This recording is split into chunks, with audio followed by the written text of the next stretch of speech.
মানুষ কংগ্রেসকে বিচ্ছিন্ন করেছে, সিপিএমকে বিচ্ছিন্ন করেছে। যতই আপনার জগাই বাধাই গঠবন্ধন হন না কেন, আপনাদের এখানকার মানুষ আপনাদের প্রত্যাখ্যান করেছে। আপনারা এই মঞ্চ থেকে সিপিএম এর নেতৃত্ব বলছে, কি বলছে? স্মার্ট মিটার, বিদ্যুৎ দিয়ে বড় বড় কথা বলছে। যারা বয়স্ক মানুষ আছেন মনে পড়ে লোডশেডিং এর সরকার আর নেই দরকার।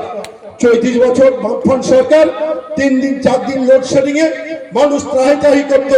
আজকে মমতা ব্যানার্জির নেতৃত্বে বাংলায় লোডশেডিং বলে এই ডিকশনারি থেকে এই শব্দটা উঠে গেছে। ডিকশনারি থেকে এই লোডশেডিং কথাটা উঠে গেছে। স্মার্ট নিয়ে মানুষকে, স্মার্ট মিটার নিয়ে আজকে মানুষকে বিভ্রান্তি করার চেষ্টা করছে কংগ্রেস সিপিএম। তখন তাদের কোনো দিশা নেই, রাজনৈতিক কোনো পথ নেই, মানুষের সঙ্গে মিথ্যাচার করছে।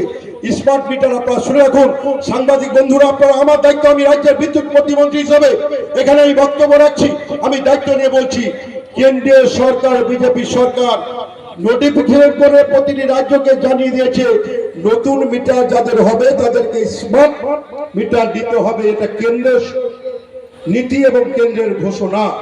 কেন্দ্র সরকার নোটিফিকেশন করে জানিয়ে দিয়েছে নতুন মিটার যারা হবে তাদেরকে স্মার্ট মিটার নিতে হবে। এটা কেন্দ্রীয় সরকারের ঘোষিত, তাদের কিন্তু এটা সিদ্ধান্ত এবং লিখিতভাবে গেজেট নোটিফিকেশন জানিয়ে দেওয়া হয়েছে। আমাদের রাজ্যের মাননীয় মুখ্যমন্ত্রী বিধানসভায় দাঁড়িয়ে তাত্ত্বিক মশাই বলে দিয়েছে, কেন্দ্র যতই নোটিফিকেশন করুক না কেন, বাংলার আমি কোনো মানুষের ঘরে স্মার্ট মিটার চালু হতে দেব না, দেব না, দেব না।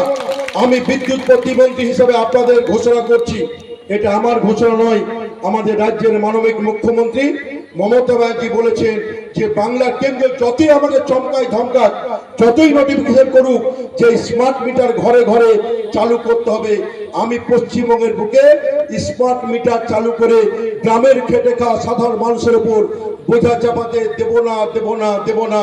নেত্রীর নাম মমতা ব্যানার্জি। মমতা ব্যানার্জি যেমন বলেছে বাংলার বুকে অকাপ সংশোধনী আইন চালু হতে দেব না, দেব না, তেমনি বলেছে স্মার্ট মিটার চালু হতে দেব না। সিপিএম এর নেতারা বড় বড় কথা বলছে। 34 বছর কি করেছে?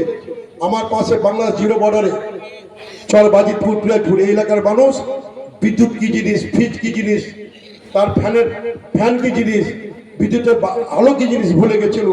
মমতা ব্যানার্জি বজ্রনতায় ভারত স্বাধীন হওয়ার স্বাধীনতার 75 বছর পরেও মমতা ব্যানার্জির উদ্যোগে আমরা চর বাজিতপুর এলাকার মানুষকে বিদ্যুতের আলোতে ঝলকানিতে আজকে চর বাজিতপুর চলে যান। স্বাধীনতার 75 বছর পরেও মমতা ব্যানার্জির হাত ধরে আজকে চরের মানুষ তারা ফ্যানের বাতাস খাচ্ছে, এসির হাওয়া খাচ্ছে, টিভি দেখছে, ফ্রিজের ঠান্ডা পানি খাচ্ছে। আমি উন্নয়নের নিরিখে বলতে গেলে খলিলদাকে বক্তব্য রাখার সুযোগ পাবে না, তাই আমি এলাকার মমতা ব্যানার্জি আপনাদের পাশে আছে, উন্নয়নের সাথে আছে। আজকে লক্ষ্মী ভান্ডার থেকে সিপিএম কমরেড কংগ্রেসেরা আজকে যারা রাস্তায় নামছেন তাদের মা বোনেরা ঘর থেকে তাদের পেছন টেনে ধরছে যে মমতা ব্যানার্জি আছে, লক্ষ্মী ভান্ডার আছে, আমাদের সংসার চলছে। মমতা ব্যানার্জি আছে, তোমার মেয়ের বিয়ের রূপশ্রী